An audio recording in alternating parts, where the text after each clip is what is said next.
on Unacademy's IELTS channel on YouTube. Now, today's live stream has been scheduled to explain how is the band score for your speaking test calculated. All right. Hi there. Welcome to this live stream with me, Manil, here on Unacademy. I am so sorry about that. All right. So the stream, like I said, is being organized to help you understand how the band score is calculated for the speaking test. Now, why am I doing this?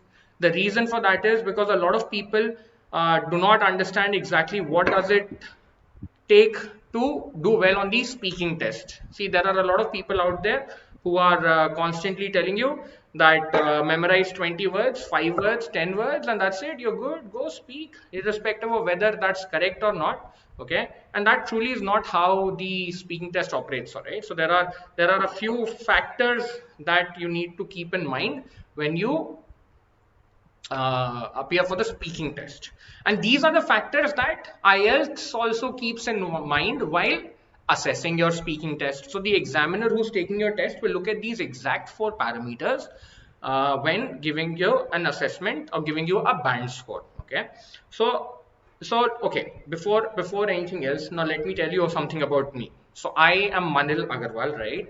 Some of you who are probably here from my Instagram channel or my YouTube channel, you already know that I've been giving IELTS training for the longest time, right? It's now been close to 3 years that I've been teaching people for IELTS full time, and well, not 3 years, 2.5, more like 2.5 years, right? And I have myself appeared for both the academic and the general training test, and on both occasions I've scored band 8.5 on the test. So on both occasions my score was identical. Listening and reading was 9 each, 8 for speaking and 7.5 for writing. The reason for the low writing score was probably that I wrote 450 words on both attempts for task 2, which in itself is not a great idea. Now, earlier this morning, we had a live stream in which I explained how is the band score calculated for writing task 2. All right, now out there, I had once again through the same setup, I'd explained what are the parameters that are considered while giving you your band score for writing. So that's the same thing that we're going to do today. Now, as a tutor, I have come across a lot of people. Hello to the person who has just joined. I will really appreciate if you could tell me your name and also tell me which test are you appearing for, the general training or the academic. So, like I said, so I've been teaching for a while and I've come across a lot of students who are just busy memorizing all the words that they can, vocabulary, right? Without realizing that when they say speaking, it means whether you can communicate an idea to the examiner in the right way or not is what they are looking for. Okay, it's not just about whether you can throw 500 words at them or not. Okay, if that would be the case, they would hold a quiz and they would ask you the meaning of a word and they'd be like, okay, now use it in a sample sentence. That is not what they are doing. They're asking you questions and they want you to answer those questions, right? So for example, the examiner asks you, tell me, do you think that people should rent a home or they should buy a home? So they are expecting you will answer that question and explain what is it that, why are you giving a particular answer, not just go start throwing synonyms for renting or buying or a home or a bungalow. That is not what they're looking for. Okay, so that is how the speaking test is assessed. That is the general idea of the speaking test. Now, before we get into exactly all 4 parameters, let's understand what do each of the band scores mean. Now from 0 to 4, I'm not really going to explain. 0 to 4 means limited or no command of the language. All right, command over the language. Right, but let's go here forward. Band 5 means you have limited knowledge, okay, or intermittent knowledge. Band 6 means you're an average user. Band 7 means that you are a good user. Band 8 means you're a very good user. And band 9 means that you're a excellent user of the language. Okay, so that is what each of these band scores mean. So for most of us, most people are appearing for the academic test and they need to score band 6, right, for academic. That is the minimum that most people expect. For general training, people who are trying to get to Canada, right, band 7 is what they have to score on their speaking, so that they can get a high net CRS, right, CRS score. So this is what we are looking for. So we are looking for people who are either average users or people who are good users, right? So this is what it is. Now tell me, why would somebody who's an average or a good user of the language suddenly start throwing words such as confabulations or I don't know, some other words that I heard over the past few days over social media. Now I know for those of you who follow me, you know I do post some posts every now and then where I go like, oh, the song is this, and then IELTS it becomes something like this. But see, that is only for fun. That is not the truth. Okay, that is just to have some light moments with you as a student. On the IELTS test itself, for a band 6 or a band 7 score, it is okay to say, look what I did, and you don't need to go like, oh, we are not having any confabulations anymore. None of that is necessary, all right? None of that. In fact, if you try to do something like that, the examiner will be like, this person is an absolute idiot, has no clue what they're speaking, reduce the band score. Okay, so that is how it happens. So understand one thing: you as an English user, you have a certain level of your certain command on your language. So let's say you're a band 6 speaker. What will happen is, as you speak, most cases you'll be a band 6 speaker, and then you will end up making hi Pachu, welcome to the class, welcome to the class. You'll end up making a couple of mistakes, and then you'll drop to band 5.5. Okay, then you'll start operating at 6 again, and then at points you'll start speaking at a level where you're band 6.5. Occasionally you may end up hitting 7, but that's it. But suddenly if you start using vocabulary which is all the way band 8 or band 9, the examiner will be like, okay, fine, let's see. Then the examiner is expecting you will sustain it. That is one thing. Not that this is not like a GMAT or a GRE calculation where there's a bell curve. But what I'm saying is, see, they will also be like, oh, okay, suddenly, how's this person? So they may consider, they may come to they may assume or they may come to a conclusion that you've just memorized certain words and you're just trying very hard to use those. And what will make it worse is if those words are actually not accurate. Okay, fine, you could probably use them, but they are not accurate. They are not accurate. So automatically the examiner will go like, oh, memorized words, the person has no clue what to do. Track, band score reduced. Okay, we don't want to be in that position. So don't be in that position, all right? As simple as that. Okay, just one second.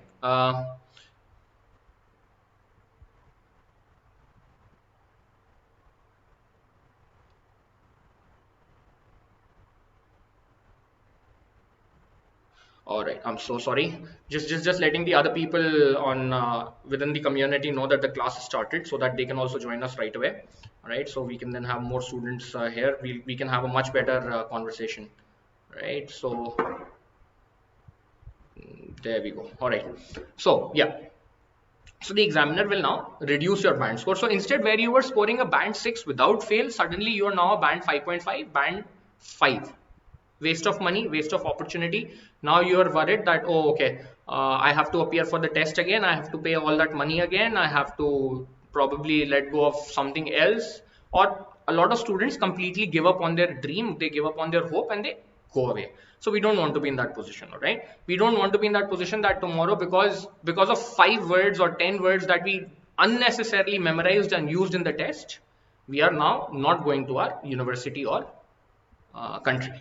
Okay, so now let's understand each of the parameters that they assess while you are appearing for the test. So now we know that the test is for 11 to 14 minutes, right? And so quickly, the test is for 11 to 14 minutes, right? And it is split into 3 sections.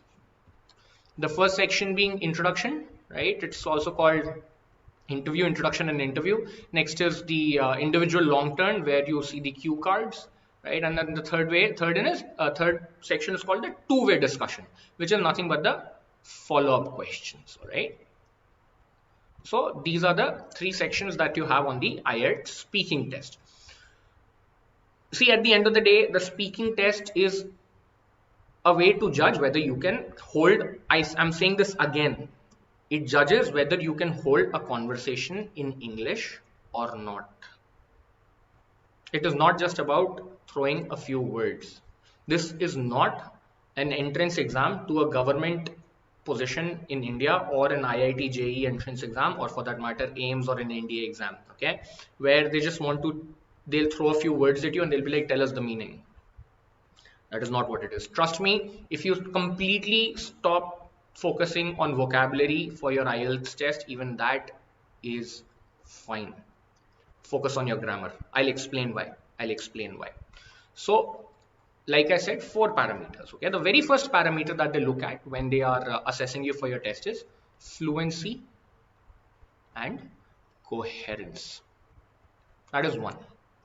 Next, they look at your lexical resource. Third, they look at grammar range and accuracy. And fourth, they look at pronunciation.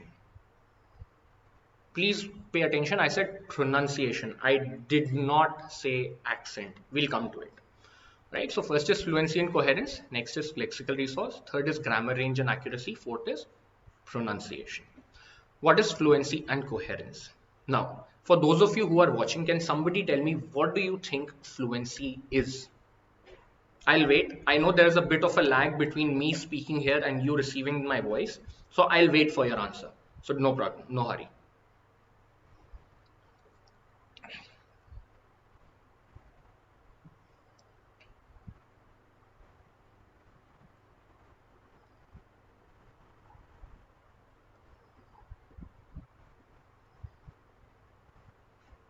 Okay, for those who have just joined, like I said, my question is, what do you think is fluency? All right.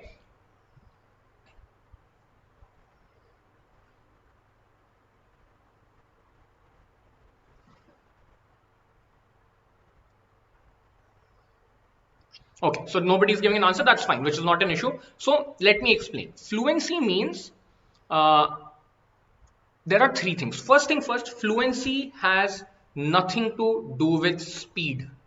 It has nothing to do with speed. A lot of people think that fluency means you have to speak fast. Okay. Natural pauses without interruption. Okay, fair enough. Yes, you're close. Without is a wrong word. There will, without natural pauses, without interruption. Without interruption. Interruption, I don't think is the right word. Okay. So, all right. So first thing first, fluency means that you have no self limited. Okay, there is there, it is not possible to not make mistakes unless you're a band 9. Now if you're a band 9, that's a different story altogether, but otherwise, first thing, fluency means limited or no self correction. Next is limited or no repetition. Okay. Third is limited and natural pauses. See, it is not possible that you will not take a pause. Okay, it is simply not possible that you will not take a pause. Any person who can speak for 2 minutes without taking a pause is either Iron Man, or it is, or I don't know, probably has lungs the size of a blue whale, and before they start speaking, they take the largest breath and can speak without having to take a pause. There, I am breathless just trying to say that. Okay, I was just trying it. It is not possible. You have to take a pause to breathe, to think, all right, to ensure that whatever you're saying makes sense. Otherwise, it is just you rambling along, making no sense, and that does not serve any purpose. Also, it doesn't matter whether you are speaking at this particular pace, wherein you are being a little more, let's say, cautious about every word that slips from your mouth, or if you're speaking at a pace where everything that comes to your mind you're saying at one go and without having to think, and then as you keep going, both speeds are fine. As long as the examiner can understand what you're saying, and you yourself can understand and maintain what you're saying. Okay, so both paces are absolutely fine. Now let's understand each of these. So pauses we've understood, right? It is not possible to not take pauses. What is a problem when it comes to pauses is if you end up freezing. What do I mean by freezing? That you have no clue what to say. So you've frozen, okay? 10 seconds, 15 seconds, 20 seconds later, you have no clue what you want to say. That is a problem. Because then the examiner is saying, of course, this person has no idea what to say. Now that is an issue, right? Because if you can't show them that you can speak in English, they can't give you a band score. Another problem when it comes to pauses is if you're taking far too many pauses to think of the word. What word should I use here?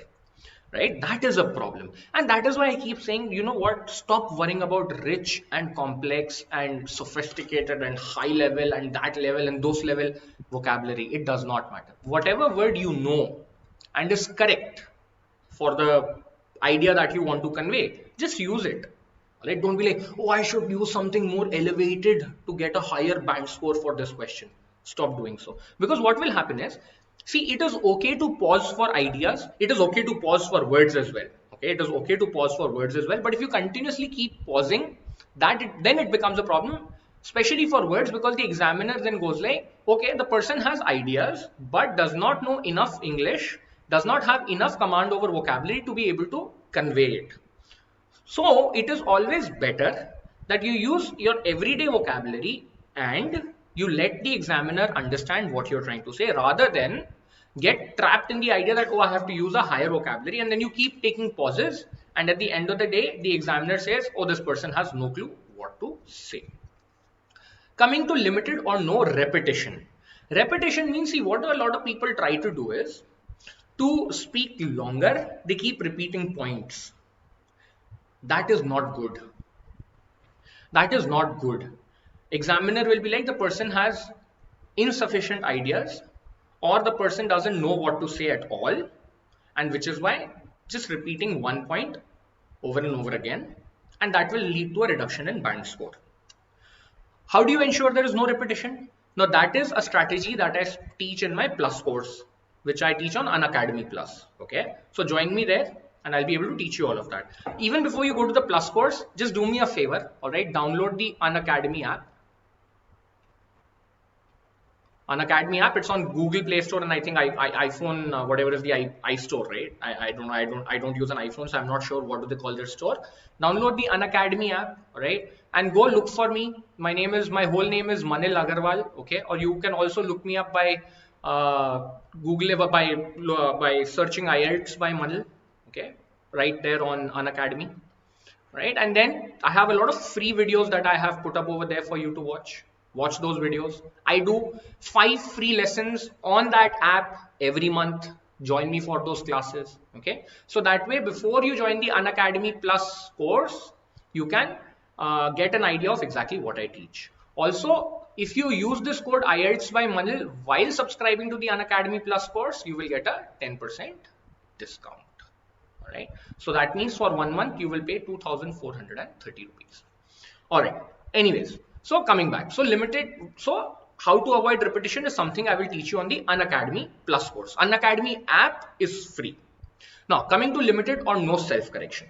Self-correction means you say something and immediately you correct yourself. You're like, oh, so you made a grammar mistake and then you immediately corrected yourself, or you said something and then you corrected yourself. Okay, now if you end up saying something completely wrong, of course you'll have to correct yourself, right? But there are times when you end up making a grammar mistake, or you end up raising a point which is not completely associated or not directly associated with the question at hand. So in case of grammar mistakes, don't try to correct yourself. But where you are trying to, you've ended up raising a point which is sort of just off, slowly bring it back to point. Okay, so that would be a much better way to do this. So again, this is something that we discuss on the Plus course. So that is how fluency and coherence is taught over there. Now then, coherence. Sorry, so this is all fluency. These 3 points are fluency. Coming to coherence. What is coherence? Coherence means what you say makes sense, is logical, and is related to the question. Okay, I mean, it makes sense if it will make sense if and only if it is related to the question, right? Otherwise it won't make any sense. And then it is logical. You're not just throwing any, I mean, look, fine, it is absolutely okay to cook and tell a story.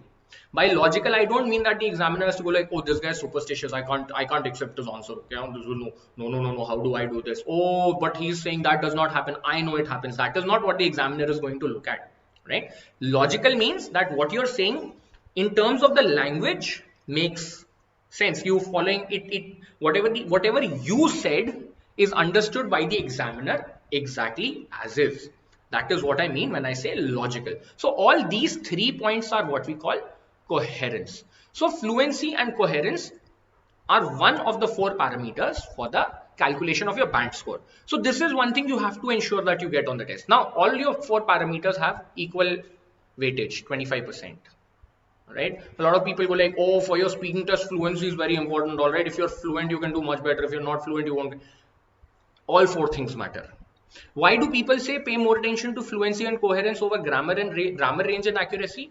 Well, what they don't mean to say that you should not know your grammar. What they mean to say is that if you end up making a grammar mistake on the test while speaking, don't try to correct it, because that will also lead to a reduction in your fluency score. Made a mistake, it's okay, fine, go on, keep speaking. You're not the Queen of England. Your English is not impeccable or perfect. You're bound to make mistakes. Accept the truth. So one thing I always tell people, okay, for the IELTS test, that it is the easiest test on this planet. It is the easiest test on this planet. But at the same time, you need to know where you stand. If you are somebody who is good at English or average at English, accept it, work with that, work to your strengths, and make sure you score that band score, rather than trying to do something that you can't, and in the process scoring less than what you can. All right, we don't want to be in that position. Now coming to lexical resource. So what is lexical resource? Lexical resource is vocabulary. One, I'm sure you already know what lexical resource is, but still let me revise this for you. Vocabulary, followed by paraphrasing, ability to use idioms, and getting your collocations right. Okay, these are the 4 things. Again, it is the same as writing task 2, or for that matter writing task 1. The lexical resource is the same. Again, like I said, for when it comes to vocabulary, please don't waste your time and effort trying to memorize words that you wouldn't use in your everyday life. Just stick to your everyday vocabulary. Even that will score you band 7. That will score you band 7. Okay. Paraphrasing. Learn to paraphrase. I keep saying this all the time for IELTS. Paraphrasing is your best friend. Why? See, on reading and listening, all your questions and answers or multiple choice questions options are nothing but paraphrases of some information on the test itself. Okay, that is one. For your writing task 2, you have to paraphrase 4 times within the test, within the essay. Right? Like I said in the morning, that is something I teach on the Plus course. So come, try that. Okay, I will teach you everything over there. For speaking, when you are answering the examiner's questions, it is good if you can paraphrase the question and use it in your answer. That is another good thing to do. Okay, that is another good exercise. That's another good habit to follow while paraphrasing for the while answering for the speaking test.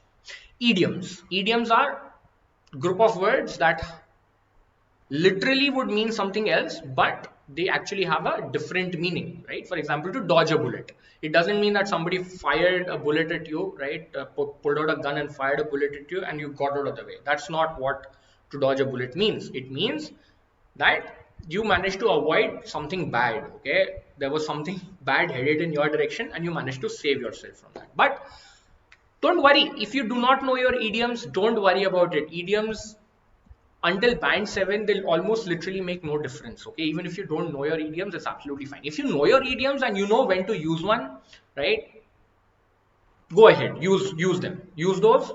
You will get marks for using idioms and you will do well.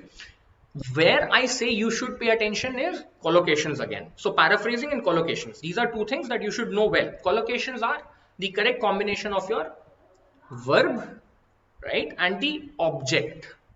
For example, you paint a painting. You draw a drawing. You don't make a painting. You don't make a drawing. Okay. You buy eggs. You don't get eggs. You buy milk. You don't get milk. All right. You ride a motorcycle. You don't drive a motorcycle. Okay. So these are collocations. These are more important. Now, earlier today in the previous class also, I said this. For collocations, there is no point I picking up collocations here. It's a list. It's simply a list. It is like vocabulary. This is the list that you should actually sit down and probably look at. Okay. Try and use Google regularly used collocations. Look at that list. Understand. Instead of just memorizing them, look at a collocation, use it in a sample sentence. Use it into, you don't have to write your sentence. In your head, make 2, 3, 4 sentences. That way, the collocations will get established and you'll be like, okay, this is what I have to use whenever I come across this sentence structure in the speaking test or on the writing test. So that is how you can prep your collocations. So vocabulary, paraphrasing, idioms and collocations is your lexical resource. Again, like I said, everyday vocabulary is more than sufficient. Idioms, if you know, very well. If you don't worry about those. Paraphrasing and collocations is where you need to focus, is where you need to work hard. And those two will genuinely help you raise your overall band score for speaking. Okay. All right. Next, grammar, range and accuracy. So this is where I say you really need to work hard to score well on the IELTS test. See, if you know your grammar well, you can do well on your writing, you can do well on your speaking, you can do well on your reading, you can do well on your listening. Once you understand your grammar and you understand how a sentence has been structured, what role does each word play within that sentence, trust me, you will know and understand your English a lot better.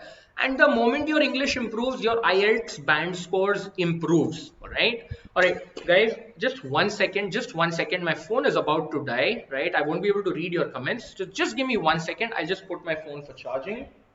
I'll just connect my phone to the charger. All right, see, correct collocations.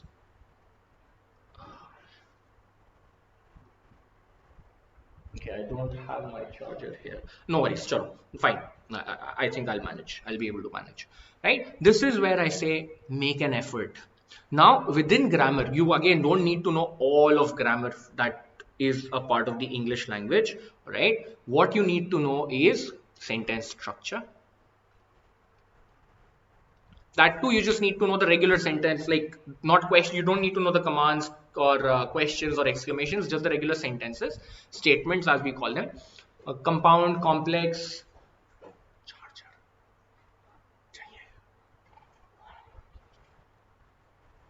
Sorry guys, 1 second. 1 second.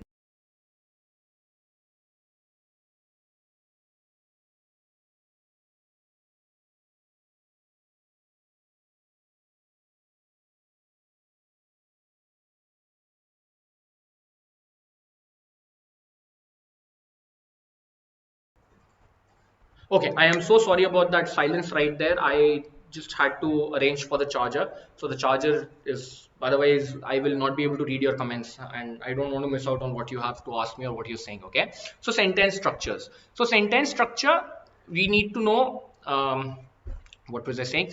Simple, compound, complex, compound, complex. Those are 4 sentence structures that you need to know when it comes to sentence structures. Now, each of these have their own purposes. A lot of people go like, oh, I want to learn complex sentence. All right, it sounds so difficult. It sounds so high. It sounds so rich. That is basically an idiot's approach to the IELTS test. That is really not how it operates. That is really not how it works. मेरे को यहाँ चाहिएगा phone. वो pass कर दो ना उसको. Thank you so much.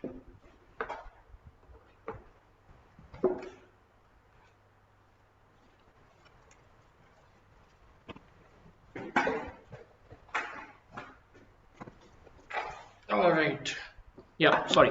So we have the charger connected as well. So I'm definitely not going to run out of charge as we speak. All right, right. So it is an idiot's approach who says, oh, for the IELTS test, I just want to know the complex sentence. That is really not how it works. Okay, you need to know all four: simple, complex, compound, compound, complex, because each has its own purpose and each helps you do a certain thing when it comes to communicating on the language. Okay, so you need to know all four. And in any case, if you want to make a proper compound sentence or a complex sentence or a compound complex sentence, you first need to know the simple sentence. Otherwise, you will not be able to make any of those. Right? This is followed by tenses. All right, and then that is followed by parts of speech. Finally, the voice. Now, this is again something that if you don't pay too much attention to, it will still be okay. If you just know your active voice, you're good enough. If you can learn your passive voice, wonderful. Go ahead, learn your passive voice and then attempt the test as well.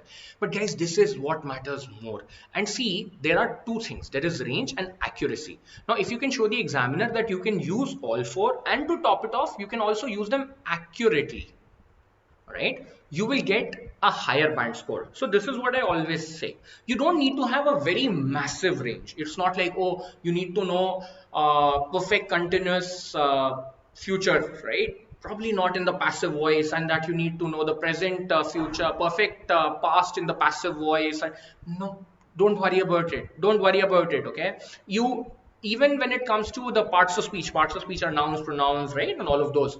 It's not as if, oh, you need to know all sorts of conjunctions, right? Everyone keeps talking about linkers, linkers, linkers, linkers. It's not as if, oh, you should know this linker and that linker and this linker and that linker. No, not necessary. Not necessary. As many as you know.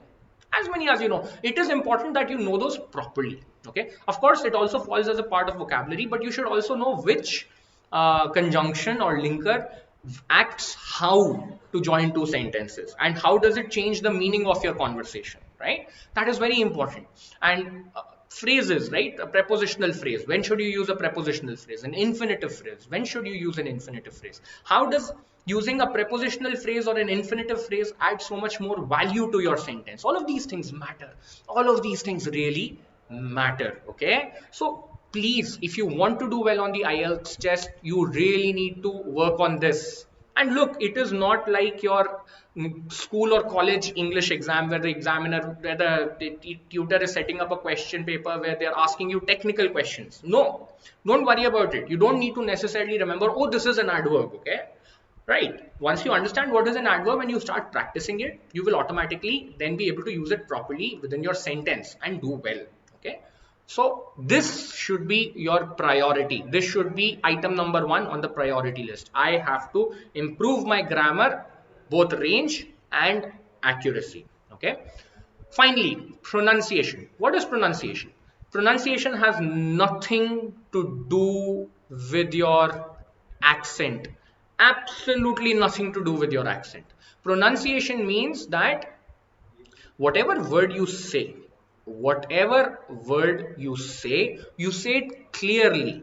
Okay. For example, you say but. It should be heard as but, not as put. Okay, if you say put, it should not be heard as but, or put should not become cut or put or put. Those things should not happen. I've had students who come to me and they've said, sir, aap meko please, can you teach me British English? What will you do with British English? You're an Indian or whichever country you're from. Okay, if you need to know British English if you're a Britisher. If you're not a Britisher, what will you do with British English? Or what will you do with the British accent? See, IELTS understands that you are from a certain part of the world. And in that part of the world, you will speak English the way it is spoken over there. Right? Why would you tell me something if suddenly you start speaking like a Jamaican? Or for that matter, you start speaking like a Nigerian, or you start speaking like a Turkish person or an Australian.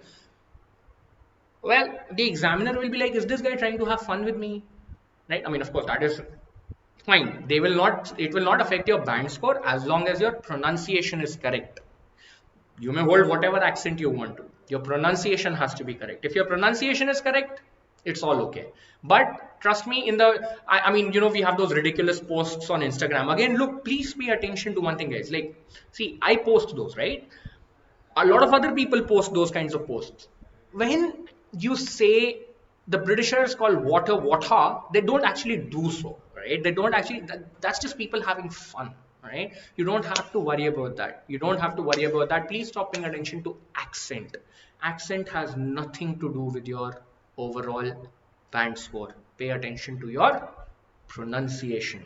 Okay, so that another thing is to certain extent intonation, right? Intonation is how do you put stress on a certain place at certain word on certain words, and you do not put stress on some other words. So what you're doing is the core idea in your sentence, you put more stress, more emphasis while saying that word rather than other words, so that you can push it through to the examiner that this is my main point. Okay, so these are the four things, right? These are the four things that you need to pay attention to while preparing for your IELTS speaking test. Don't just blindly memorize words. Please stop doing so. Okay, I'm literally begging you. Stop memorizing 5 words and 15 words and 20 words and 30 words and 100 words. They will not serve any purpose. Fix your grammar. Fix your grammar. Fix your grammar. Once you've fixed your grammar, then start working on other things. Automatically you will score a band 7, a band 8, a band 9, whatever you're targeting, right? So guys, now I offer a structured course on Unacademy Plus where I help you prepare for your complete IELTS test, right? And I offer 4 courses. There is a listening and speaking course, right? And then there is a writing course which starts this Monday. And then finally there's a reading course. So the reading, all right, so the writing course starts this Monday and it is scheduled for 7:30 to 8:30 p.m. right? That is the evening. Reading course got over yesterday, so now that will come back. We'll come back to it. So these courses are circular, right?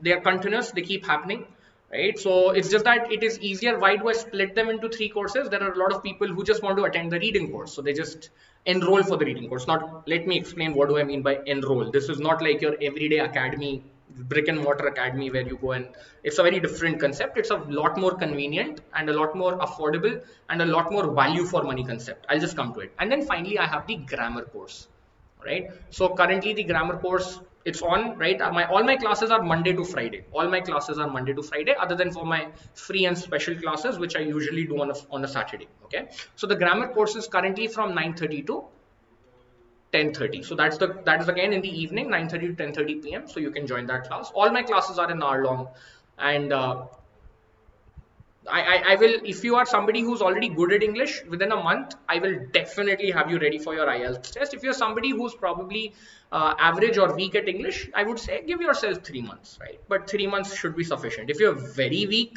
then you should consider 6 months, right? So how do you study with me on Unacademy Plus? See, first thing what you have to do is download the app. That downloading the app is free, registering on the app is free, watching my free videos of course is free, joining my free classes again is free, but the Unacademy Plus courses are chargeable. Okay, that is where we charge you a fee. Now what happens is, to join this course you have to pay a fees.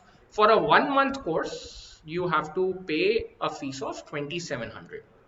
Okay, and for a 3 months course you have to pay a fees of, I think, 6,600 or something like that. It's somewhere roughly around there.